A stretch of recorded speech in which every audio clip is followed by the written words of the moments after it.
Mic check 1 2 1 2 1 2. What y'all got going on, man? Good morning. Good morning. Good morning. And I had a wild night. What's going on with y'all? How y'all feeling on the other side of y'all computer screen? I got one for us, man. A review. Whites move out when blacks move in. The documentary put together by David Hoffman, filmmaker. I think it's a great view, a great film that was put together, short film. I think we need to review it, check it out, get a good gander on it, comment on it, get a good laugh, take mental notes, all that good stuff. Whites move out when blacks move in. A film put together by David Hoffman. I'm thinking David Hoffman put it together. He went into the archives and put it together. But it's a film, you know what I'm saying, that was made. And he dug it on up. But it's a beautiful film. I think it's dope. Let's get it to that film. You know what I'm saying? And you know how I do it. I got a warrant in hand. We coming through the door. No knock warrants. We ain't knocking on shit. We coming through the door, knocking hinges off the walls, door knobs loose, bolts, screws. You know what I'm saying? Hinges. You know what I'm saying? We doing what we do with this truth. We coming straight through the door with that shit. Let's get this here going. Whites move out when blacks move in. Shout out to David Hoffman.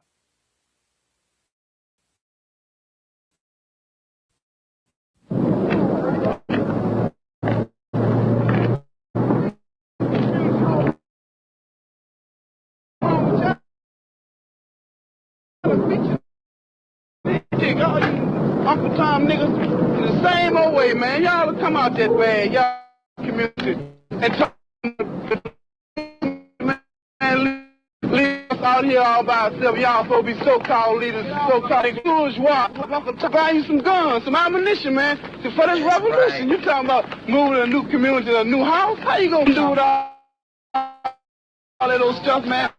When the stuff comes down, man, your kids. What's wrong with, what about the rest of the kids, man? You ought to stay out here, man, and help somebody. Yeah, rebuilding, man, from the ground up, man. This, man, construction, all that, we go inside, man. She gonna be here down here. You good niggas all alike, man. I don't know what's wrong with y'all, man. Yeah, bourgeois. Your time. You tell me your time. Good nigga. The blacks feel very often that the so-called middle-class Negro is the same as the middle-class white man. He's indifferent to his problems. Are they trying to lose their identity? It's difficult today to be a middle-class Negro because we're sort of in between. The mass Negro, we say here, is usually hostile toward us, and also the Caucasians are also hostile to all groups, so we are a part of that hostility. At least they ain't forget about that part. Where's my briefcase, dear? Brothers and sisters today, they done totally forgot. Son, where's David? I guess he's outside, Mom. Well, he's going to be late if you don't hurry up and get him. Okay. Because I got to go to work and get some washing. I'll go find All right, David, let's drink Bye-bye. some juice. Okay. Come on, I'll help you get this off the table. Look at that time. I'm telling you, I'm getting late for work. Stacy, hurry now. Sit down and finish your juice. Come on. Stacy, you're not drinking your juice. Okay. You have to pick up anything at the store? No, not today. We ain't forgot about that part neither. We could being late from work. We got to get to that job. We got to go make that money and put some bread and some meat on the table. That's by all means necessary. David, we're going to be moving to a new neighborhood. Why? I don't want to. Well, it's not what you want. I think it's best for you and the family. I understand why Jim Scott would want to move into a white neighborhood. simply because he's interested in finding better conveniences for himself and for his family. The baby I think even if a know what Negro men- would be able to the find baby didn't a even good wanna home within a Negro neighborhood, I believe he would probably that is a stay in the powerful Negro point there. neighborhood. The baby and the child However, as want it to stands leave. now, it seems as though most didn't of wanna leave his the good friends homes behind. are in a white neighborhood, and because he wants a decent home, a decent neighborhood to raise his children in, he'll move into the neighborhood. Because he aspires to have the same thing that the white man has. The white man says, this is good, this is what you're supposed to have. This is what I've raised you to have. So as soon as he gets in position, he wants to have it, you know. I assume that he would want to live in a white neighborhood or any other neighborhood because he's supposed to be an American citizen. Personally, it was for better schools for our children, which did not exist in the city schools or in the ghetto schools, we'll put it that way. I think the middle-class Negro is striving to give his child what he did not have. If it can be accepted by the whites, then his child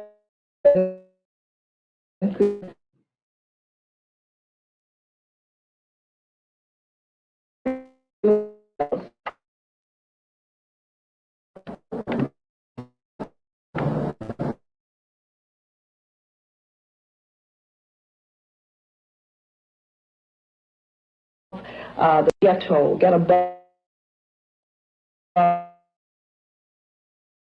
of the slums. You're happy. You're enthusiastic about it. And finally, you think that you have made it into a Yes.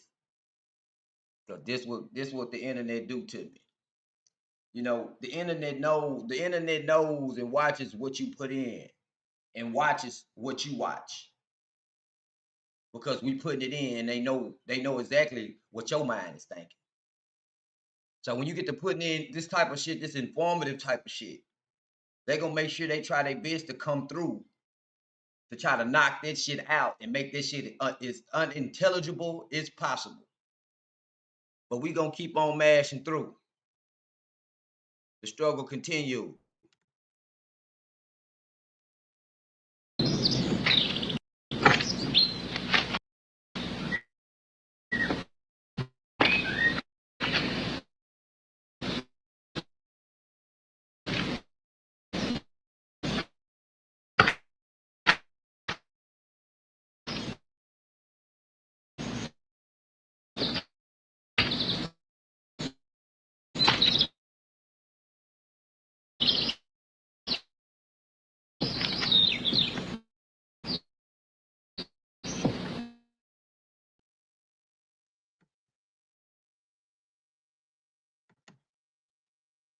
Bank.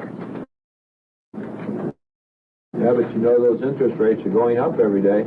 Well, I think I can manage. Where are you going to be looking? Well, I haven't really thought about it yet. I'm looking for a 3-bedroom house. You don't say, well, there's a colored man gonna move in next door. There's colored people live right around the corner from us, been there for years and years and years. And they have never bothered anybody, and they're real friendly and real nice. And really, they don't bother nobody. I'm not prejudiced, but I feel that there's a time and a place for everyone, and I think I stay in my place, and I think that eventually that we will all be together. But right now, I just think it's too soon. The way I feel about it, that it takes one person 20 years or better to pay for a home, a normal average person, and you try to pick the best available neighborhood, and that's my reason. You're taking 2/3 of your life to pay for it. Well, I speak from personal experience on this. I went through it. I tried to sell my house. I tried to sell my house for over 2 years before I succeeded, and when I did succeed, I sold it for a little more than half of what I had been offered not too long before the black families moved into the neighborhood. Yes, just as I had said, there are 3 bedrooms. I adore Negroes. You'll be the first ones. There's nobody else on the block. Well, no, there'd be absolutely no problems at all. Perfectly all right for you to be here. Well, I think if you could come tomorrow night, that would be best. Because you are the first ones to come into the district, and maybe it would be better to come at night. Granny go against the grain for right. Anybody that'll go against the grain for right, I'm in that fight with them. Because at the end of the day, I'm choosing what's right. So you're not coming with me? No, I'll wait here. Well, it just depends upon that type of Negro. If they were like the Negro that works for me, a fine, upstanding woman who's proud of being a Negro, proud of her race, clean and industrious, no, I would not mind. But some of them, they're real dirty. But I wouldn't mind it if, you know, they kept the neighborhood clean. Well, I think most of them don't keep themselves clean. I think the majority of them let their houses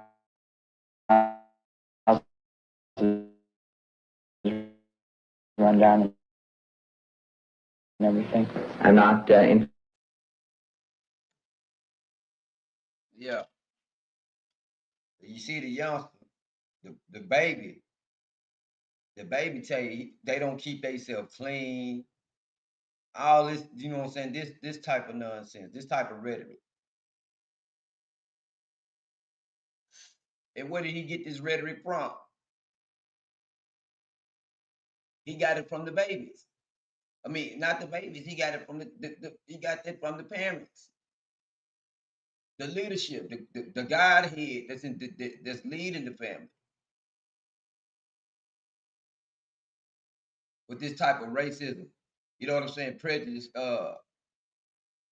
rhetoric. That's where they come from. They come from the adults. They don't come from the babies. That has to be cultivated in you, that type of hate, that type of nonsense.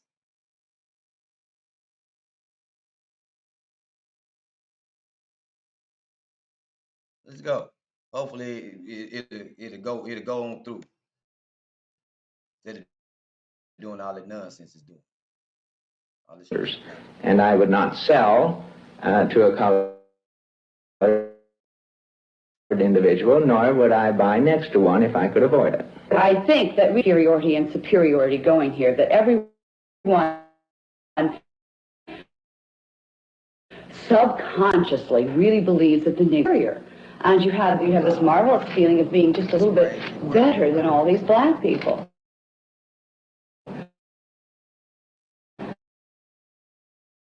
And consequently, when you have the black people moving into your neighborhood,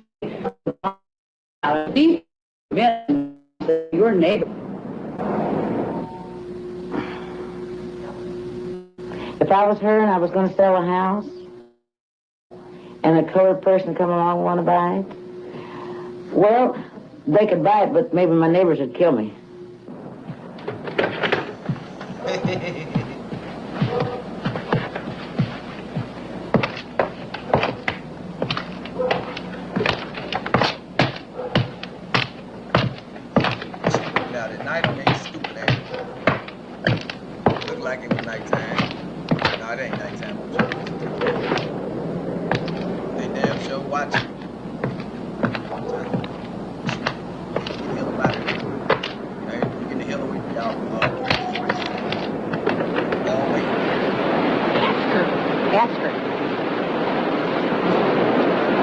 Mrs. Birmingham, you're leaving us. Yes, I'm leaving. I'm moving away. Who are our new neighbors going to be? Oh, cousins. Just cousins. That's right. Cousins. That's right. She says her cousins that are moving in. Cousins? Not my motherfucking business. I'm surprised that Mrs. Birmingham sold her house to a Negro. because in my case it was just the opposite. I was refused because I was a Negro. I could live in any white neighborhood there is, because I know how to tend to my business. In my case, I was looking for an apartment. And it was very easy to find the apartment, but getting the apartment was a different story, once they found out on the telephone that I was Negro. We have called. We are listed once for renting and once for buying a home. But then as soon as we arrived, their tone had changed. The house was taken. There must have been a mistake. Someone in the office did not know the house was sold. The person who talked to you was not informed that the house was sold before. That was just because by speaking with us, they did not know we were Negroes. My wife and I was looking for houses. As a matter of fact, we looked at several houses. And we happened to find one in particular we was interested in. And we attempted to purchase a house and was turned down because I was a Negro.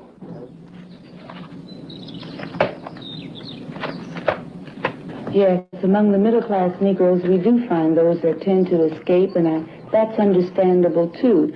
Sometimes it's a false way of protecting oneself from a confrontation or from hurt or from being looked upon as inferior or second-class citizenship. So they just tune everything out.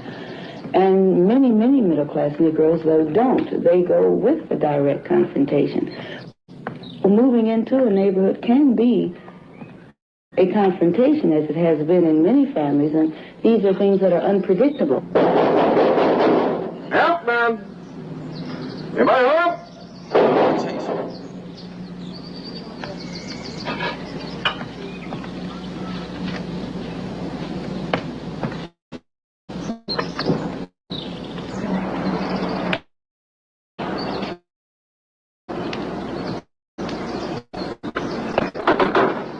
Melvin, welcome to the neighborhood. Coming.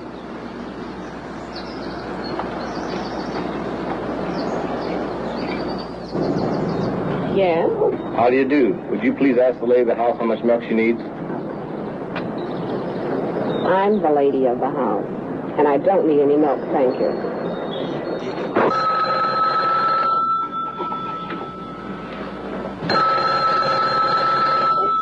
That's how they played y'all. That's how they played y'all grandma, man. Not only y'all, but my granny too. Some of my grannies too that came up out of the You're kidding. up out of the lower class and moved on up. I guarantee you. The milk shit here? like that could happen to us.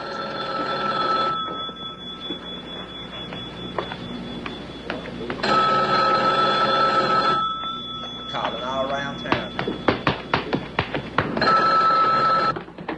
Hello? This was Yes. the internet. This was the Oh, internet. are you before the sure? internet. Oh, are they clean? How many kids they got? Have you seen them? No? Oh, well, she'd sell her house, didn't she? She probably gave it to him. Yeah, well, what can we do about it? Really, no? Yeah? Well, I'll call John. Okay, bye. Well, I'll call them all.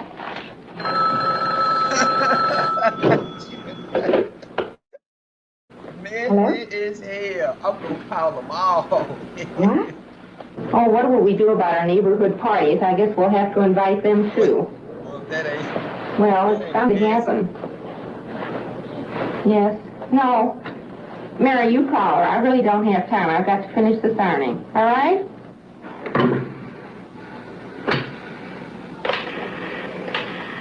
Yes, I've heard it all.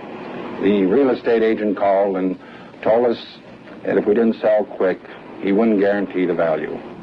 When we first moved where we are now, it was sort of half and half. But of course, it only stayed half and half for about, I guess, 3 or 4 months. And it seemed that the whites just disappeared. My roommate and I were the first blacks. Interesting. The next month, the first white family moved out.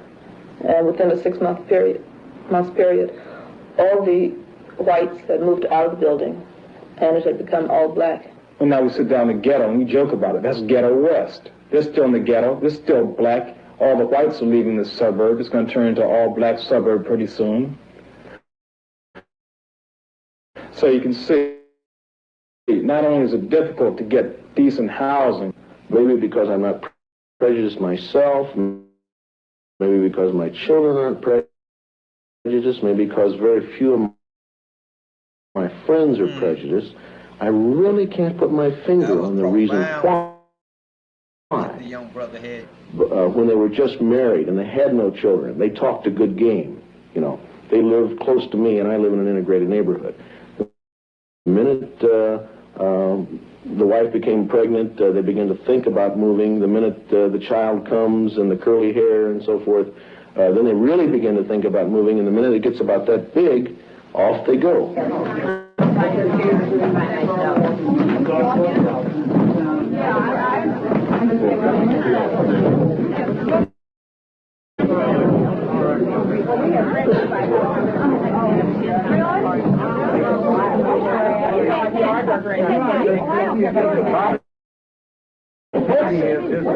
I think you all know why we're here.